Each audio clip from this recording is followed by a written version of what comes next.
Keşke hep aşkınla oturup aşkınla kalksam, ruhlar gibi yükselip de ufkunda dolaşsam, bir yolunu bulup gönlümden içeri aksam.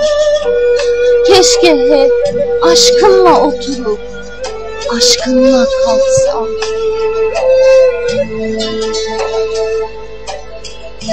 Yoksa bu yanan gönlüm durmadan inleyecek, İnleyip en taze hislerle hep bekleyecek. Bir bilsem vuslata ne zaman ferman gelecek. Kalbim bir güvercin gibi titrerken adımdan, ne olur sana ulaşmam için kanadından bana bir tüy ver. Pervaz edeyim hep ardından. Kalbim bir güvercin gibi titrerken ardından.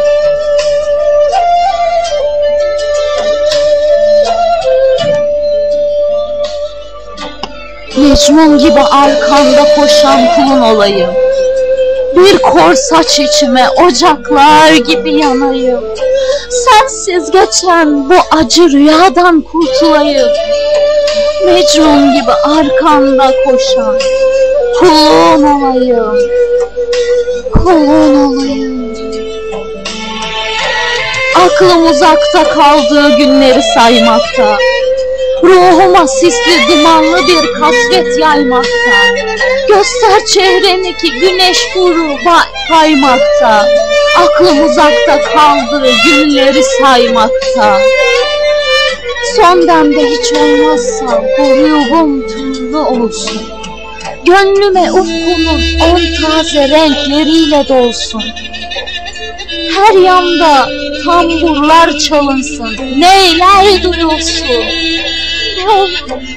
Ne olur hiç olmasın ruhum turlu olsun.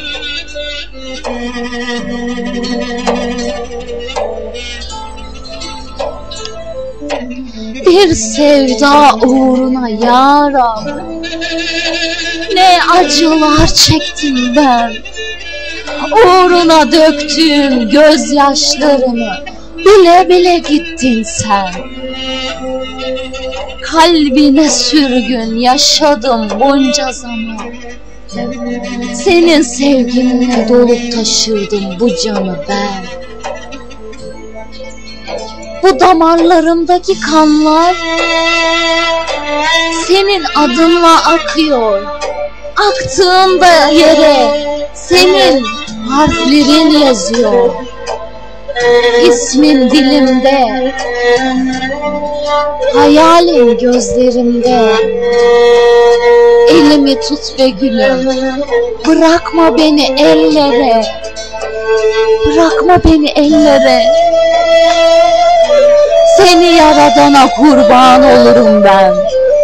Uğruna döktüğüm gözyaşları helal sayarım ben. Olsun, senin için bu candan da geçerim ben. Ya Rab, sevdiğime kavuştur beni. Bu onsuz bu dünyada neyleyim ben? Bırakıp da gittin ya beni ellere. Sormadın ya halimi hatırımı hiç kimselere. Gel gör sensiz ben ne hallere düştüm be gülüm. Sensiz bu canı bitirdim ben. Sensiz yürümüyor artık. geçmiyor günler. Helal et hakkını, güzel gözlü, nur yüzlü, şirin sözlü. Seni ben hep seveceğim. Seni ben hep seveceğim.